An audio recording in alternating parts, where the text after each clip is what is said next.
Hello everyone, welcome back to my YouTube channel doctor Kapil Dhawan. दोस्तों, आज मैं आपसे डिस्कशन करूंगा कि आरपीएससी असिस्टेंट प्रोफेसर इंटरव्यू की प्रिपरेशन किस तरीके से करें, वो भी सेल्फ प्रिपरेशन। दोस्तों, तो सेल्फ प्रिपरेशन आपको किस तरीके से करनी है, क्योंकि आप लोगों के मैक्सिमम सवाल यही हैं कि सर इंटरव्यू की तैयारी कैसे करें, हम मॉक इंटरव्यूज लगवाएं नहीं लगवाएं, और खुद तैयारी कैसे करें इसकी। सर कहीं पर मॉक इंटरव्यू कंडक्ट हो रहे हैं तो सर हमें उसके बारे में बता दो। तो पहले तो मैं एक लाइन में ये कह देता हूँ आपसे कि मॉक इंटरव्यू को लगाने की एज सच कोई ज़रूरत नहीं है। फिर भी अगर आप चाहते हो अपने मन के सेटिस्फेक्शन के लिए तो आप कर सकते हो। ठीक है, मैंने खुद ने सेल्फ प्रिपरेशन की थी, कहीं पर कोई मॉक इंटरव्यू नहीं दिए, लेकिन मैंने सेल्फ इसकी इतनी अच्छी प्रिपरेशन की थी, उसके बारे में आपको बताऊंगा, अपनी पूरी स्ट्रेटजी बताऊंगा कि मैंने किस तरीके से करी। हमारा एक 3 का ग्रुप था, 3 लोगों का, और आज सबसे अच्छी बड़ी बात यह है कि हम 3 लोगों ने जो असिस्टेंट प्रोफेसर, सब्जेक्ट भी एक ही था, सब्जेक्ट था केमिस्ट्री, केमिस्ट्री से 3 लोगों ने असिस्टेंट प्रोफेसर की प्रिपरेशन करी थी, एग्जाम की भी और इंटरव्यू की, और तीनों के तीनों सेलेक्टेड हैं हम आज। ठीक है, और 2020 वाली वैकेंसी में ही सेलेक्टेड हैं। तो हम आपको बताएंगे प्रॉपर, मैं आपको बताऊंगा यहाँ पर कि सेल्फ प्रिपरेशन किस तरीके से करें, क्या स्ट्रेटजी आपकी रहनी चाहिए, क्लियर उसके बारे में। और मॉक इंटरव्यू की ऐसा कोई इतनी ज़्यादा नीड नहीं है, आप चाहो तो सेल्फ प्रिपरेशन इसकी बहुत अच्छे से कर सकते हो। तरीका मैं आपको बता दूंगा अभी, किन किन बातों का ध्यान रखना है, क्योंकि देखो इंटरव्यू में 2 बातें होती हैं, एक तो आपको किन बातों का ध्यान रखना है और एक किन बातों का ध्यान नहीं रखना। अब ये चीज़ें कोई आप एक दिन में नहीं सीखोगे, इसके लिए आपको थोड़ा प्रैक्टिस चाहिए। ठीक है, मॉक इंटरव्यू भी आप जाओगे देने तो 1 दे दोगे, 2 दे दोगे, उससे आपका एग्जैक्टली जो निखार आना चाहिए ना वो नहीं आएगा। निखार हमेशा किसी भी चीज़ में तब आता है जब उसके मल्टीपल रिविजन्स हो, आपने वो बहुत बार की हो। ठीक है, मल्टीपल टाइम जब कोई चीज़ होती है तो ऑटोमेटिक उसमें आपको पता चलने लग जाता है कि हाँ ये चीज़ मेरी ड्रॉबैक है, मतलब ये मेरी कमियां हैं, ये अच्छाई है, इस अच्छाई को मैं और अच्छा बनाता हूँ और जो कमियां है उसको मैं और कम करता हूँ। इस तरीके से आपको पता चलेगा, लेकिन वो कब पता चलेगा, जब आप ज़्यादा से ज़्यादा इंटरव्यू दोगे। ठीक है, अब इंटरव्यू कैसे दोगे, क्योंकि मॉक तो अपन लगा नहीं रहे, तो अपन तो सेल्फ प्रिपरेशन कर रहे हैं, इसके बारे में आपको बताऊंगा। पहले तो मैं आपको बातें बता देता हूँ कि किन किन बातों का तो ध्यान रखना होता है, किन किन बातों का ध्यान, मतलब उन चीज़ों को आपको नहीं रखना। ठीक है, मतलब उनमें आपको फोकस ये करना है कि ये चीज़ नहीं हो अपनी, तो ज़्यादा बेटर है वो। ठीक है, और ध्यान रखने वाली बात कि ये हो तो बहुत अच्छा हो जाएगा अपना इंटरव्यू। क्लियर, तो देखो मैं एक एक करके उन चीज़ों के बारे में बताता हूँ। सबसे पहले, जैसे ही आप इंटरव्यू बोर्ड रूम में जैसे ही आप एंट्री करोगे, इंटरव्यू रूम में जैसे आप एंट्री करोगे, एंट्री करने के बाद सबसे पहले तो आपको विश करना है इंडिविजुअली एक एक को। ठीक है, ये बात का ध्यान रखना, विश करना तो बहुत जरूरी है। क्लियर, जैसे ही अभी मैं आपको बताऊंगा कि सेल्फ प्रिपरेशन किस तरीके से करेंगे, तो ये आदत आप अभी से डाल लेना, क्योंकि हैबिट्स जो है ना, आप सोचो कि नहीं मैं तो ये तो कोई कोई बड़ी बात नहीं है, छोटी सी बात है, तो नॉर्मल सी, इसको तो मैं इंटरव्यू बोर्ड जो मेंबर्स हैं उनके सामने कर दूंगा, कोई बड़ी बात नहीं विश करना तो। लेकिन आप अभी से आदत डालो, तभी वो चीज़ें आएंगी। आपने विश किया, विश करने के बाद जैसे ही उनकी क्वेश्चनिंग स्टार्ट होती है, हो सकता है कि वो क्वेश्चन आपसे सीधे ही स्टार्ट कर दे, मतलब आपने बोर्ड रूम में एंट्री की और एंट्री करते ही आपसे एक दो क्वेश्चन सवाल कर लिए, तो सवाल अगर आपसे पूछ लिए तो आप उनका वैसे ही आंसर करो जैसे आपसे पूछा गया है। दैट मीन्स अगर आपसे, आप खड़े हैं और खड़े खड़े उन्होंने आंसरिंग आपसे स्टार्ट कर ली, तो आपको वैसे ही आंसरिंग करनी है, बैठना नहीं है। ऐसा नहीं है कि वो भूल गए होंगे या पहले मैं एक बार बैठ जाता हूँ रिलैक्स हो जाता हूँ, रिलैक्स रिलैक्स कुछ नहीं होना, आप रिलैक्स होने चाहिए, और ये तभी आप रिलैक्स हो पाएंगे उस टाइम पर जब आपकी प्रैक्टिस पहले से काफ़ी अच्छी है। और थोड़ा बहुत नर्वसनेस सबको रहती है, लेकिन वो बस फेस पे नहीं आनी चाहिए। फेस पर अगर आ गई नर्वसनेस और मतलब आपकी डिमोटिवेट हो रहे हो, ये फेस पे नहीं आना चाहिए। बाकी देखो नर्वस डिमोटिवेट थोड़ा बहुत तो सभी होते हैं स्टेज पे जाने के बाद। एक बार आप उनसे फ्रेंडली हुए, फ्रेंडली होने के बाद उसके बाद इतना ज़्यादा इशू नहीं रहेगा। एक दो क्वेश्चनिंग हुई उसके बाद तो आपको लगेगा कि हाँ अब मैं एकदम कंफर्टेबल हूँ। क्लियर, लेकिन जैसे ही रूम में एंट्री करते हो, वो आपका, वो कहते हैं ना कि स्टार्टिंग अगर आपकी अच्छी हो जाए तो वो आगे की चीज़ बिल्कुल सही चलती है, जिसको अपन बोलते हैं first impression is last impression. तो वो आपका अच्छा होना चाहिए। जैसे आपने रूम में एंट्री की, आप स्माइलिंग फेस के साथ आपको सबको, तीनों जो मेंबर्स होंगे उन सबको आपको इंडिविजुअली विश करना है, एक एक करके। क्लियर, लेफ्ट टू राइट करो चाहे राइट टू लेफ्ट करो, वो आप पे डिपेंड करेगा। ये आपने कर लिया, उन्होंने क्वेश्चनिंग स्टार्ट करी, आपने उसका आंसर करा। शुरुआत में क्वेश्चनिंग आपकी डायरेक्ट वैसे नहीं होगी कि बहुत टफ क्वेश्चन पूछ लिया आपसे, बहुत इजी से क्वेश्चन आपसे पूछे जाएंगे।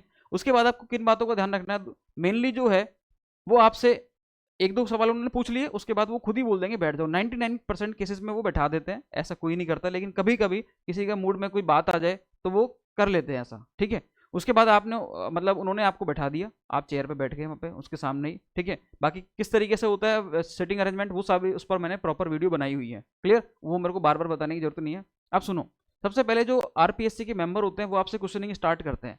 तो क्वेश्चनिंग स्टार्ट जब करेंगे ना आपसे वो, तो आपसे वो generally 10th 12th UG PG के बारे में पूछते हैं। तो इसलिए मैं बार बार कहता हूँ कि 10th 12th यूजी पीजी के मार्क्स कौन कौन से पेपर हैं, कितनी परसेंटेज है, आपने कहाँ से करी। ये आपको ऐसे रहना चाहिए कि आपको कोई अगर 2 बजे रात को नींदों में उठा के ही पूछे ना, तो हाँ आप इसका प्रॉपरली एक बार में बता दो। उस टाइम में सोचना नहीं पड़े कि यार 12th में मेरी कितनी परसेंटेज थी। अब किसी की हो सकता है कि 12th किसी की 2005 में हो, 2010 में हो, उसको किए हुए 10 साल हो गए, 15 साल हो गए, हो सकता है ये चीज़। लेकिन इसका मतलब ये नहीं कि आप वो मार्क्स भूल गए। आप खुद ही सोचो कि आपको खुद को कैसा लगेगा कि आपको खुद के 12th के मार्क्स नहीं पता, ये परसेंटेज नहीं पता। तो ये चीज़ें एक बार आप रिमाइंड कर लें, ये कोई बड़ी बात नहीं है, हो जाएगी ये। लेकिन ये छोटी छोटी बातें हैं जो आपको पता रहनी चाहिए।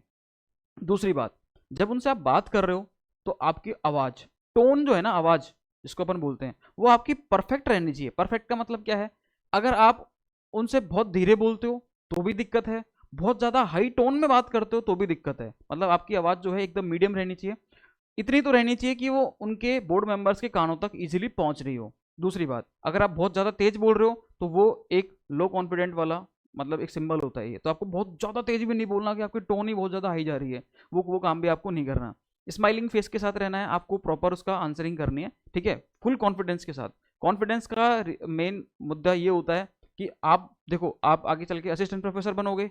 असिस्टेंट प्रोफेसर बनोगे तो आप 300 400 500 हो सकता है इससे भी ज़्यादा बड़ी क्लासेस को आपको पढ़ाना पड़े, ठीक है। जब आप इतनी बड़ी बड़ी क्लासों को पढ़ाओगे, इसमें इतने सारे ज़्यादा स्ट्रेंथ के साथ स्टूडेंट बैठे हुए हैं, ठीक है, तो वहाँ पर आप अंडर कॉन्फिडेंट फील ना करो। इसलिए इस चीज़ को देखते हुए वो आपका कॉन्फिडेंस वहाँ पर अच्छा होना चाहिए कि 3 लोगों के सामने अगर आप वहाँ पर नर्वस हो रहे हो, अंडर कॉन्फिडेंट फील कर रहे हो, तो फिर इसका मतलब है कि आप 300 500 बच्चों को कैसे पढ़ाओगे। तो आपका इस पॉइंट ऑफ व्यू से आपका इंटरव्यू जो है वो सही नहीं जाएगा फिर। तो पहली बात तो ये है, आवाज़ सही रखनी है, स्माइलिंग फेस रखना है आपको, और कॉन्फिडेंस, ये 3 चीज़ तो आपको प्रॉपर रहनी चाहिए। आई कॉन्टैक्ट, हमेशा जो आपसे क्वेश्चन पूछ रहा है उसकी तरफ भी आपका ध्यान रहना चाहिए, आई कॉन्टैक्ट रहना चाहिए। लेकिन बाकी टाइम थोड़ा थोड़ा आप सबको तरफ देखते रहें। ऐसा नहीं है कि अगर आप बोर्ड मेंबर आपसे पूछ रहे हैं तो आप केवल उन्हीं की तरफ देख रहे हो, बाकी को इग्नोर कर रहे हो। तो ये इग्नोरेंस वाली तो मतलब किसी के दिमाग में आनी नहीं चाहिए बात, ठीक है, बिल्कुल भी नहीं आनी चाहिए। जो पूछ रहे हैं उनकी तरफ देख के आंसरिंग करो, लेकिन एक दो बार इधर भी देख लिए, एक दो बार इधर भी देख लिया, ताकि आई कांटेक्ट प्रॉपर बना रहे। तीनों से कांटेक्ट आपको एनी टाइम रखना है,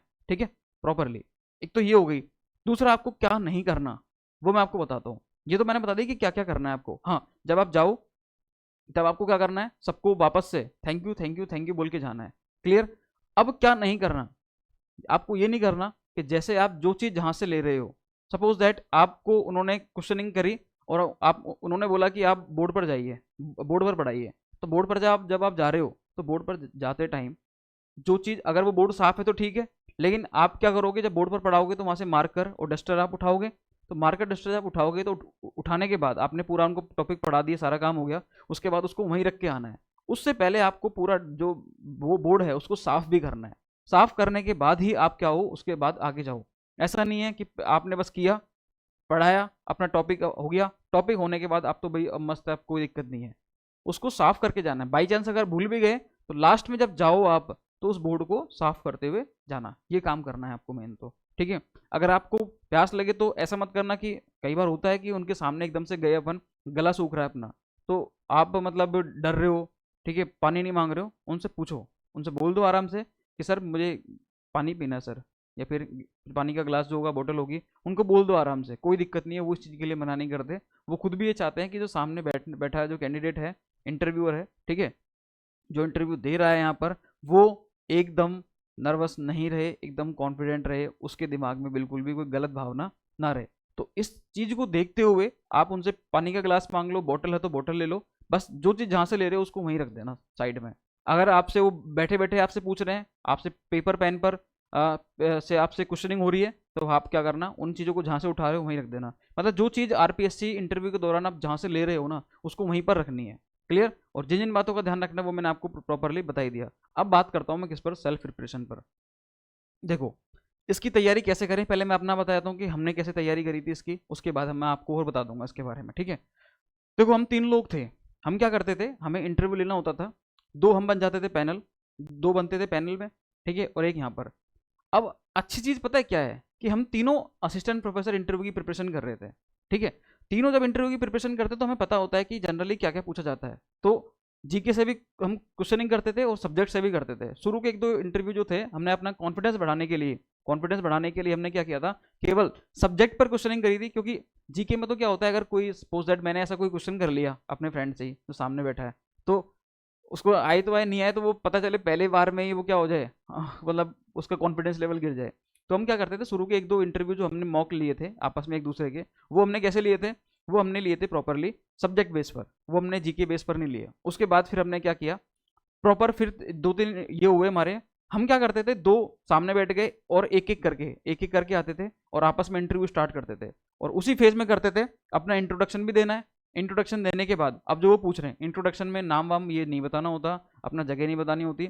वो जनरली आपसे 10th 12th यूजी पीजी आपकी जो एजुकेशनल क्वालिफिकेशंस हैं वो या तो आपसे पूछ लेंगे, ठीक है। अगर वो नहीं पूछते और वो आपसे सीधा कहते हैं कि आप अपना इंट्रोडक्शन दीजिए बिना नाम बताए, तो आपको फिर अपनी क्वालिफिकेशन वाली ही आपको क्या करना है, इंट्रोडक्शन देना है, आपको सीधे नहीं बताना, ठीक है।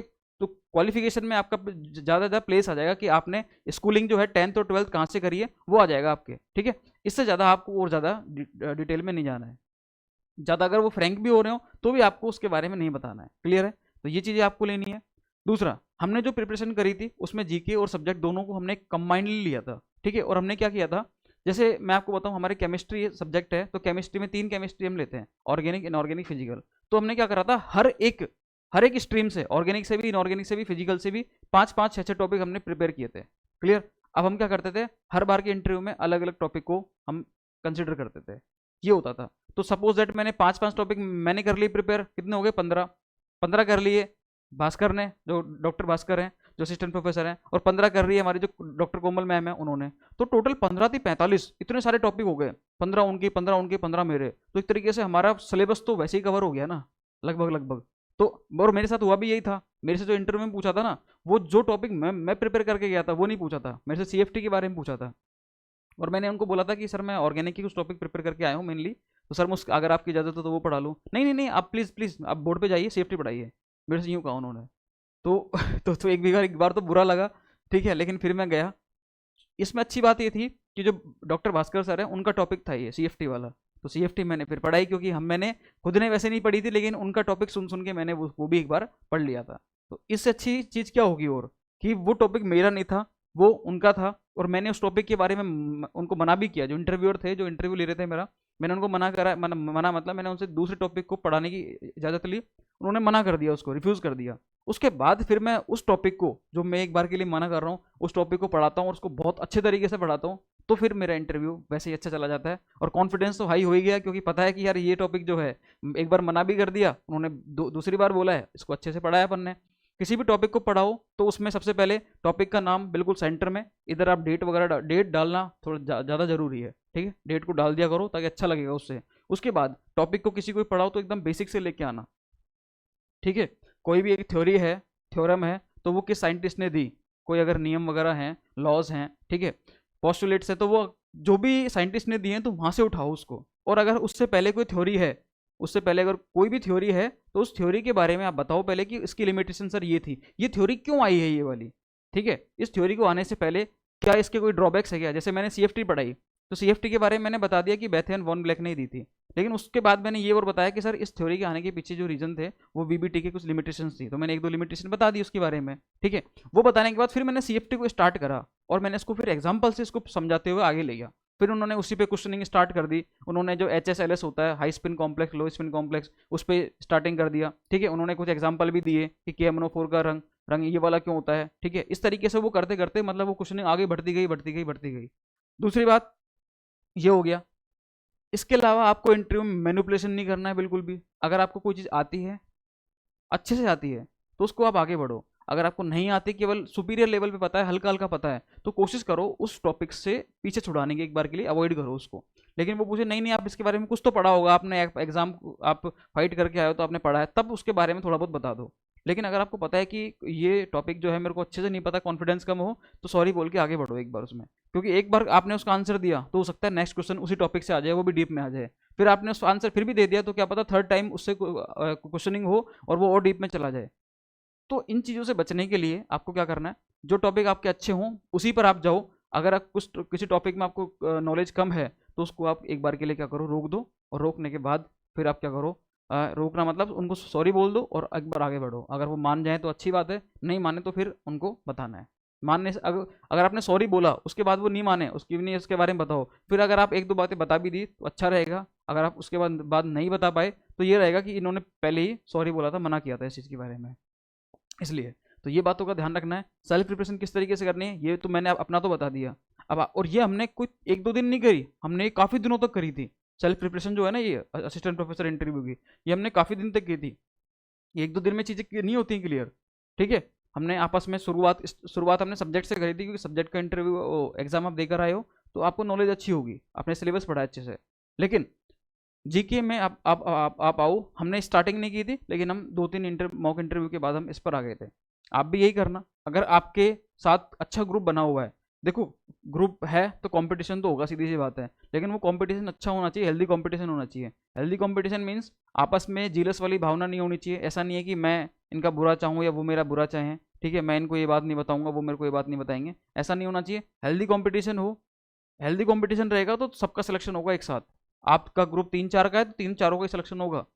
जो उसमें देखो, अगर आप किसी को नीचे गिराने की सोचोगे तो सीधी सी बात है, खुद भी गिरोगे उसमें, और खुद पहले गिरोगे, उससे पहले आप खुद गिर जाओगे। तो इन बातों को थोड़ा ध्यान रख लेना एक बार आप, है ना, इंटरव्यू में।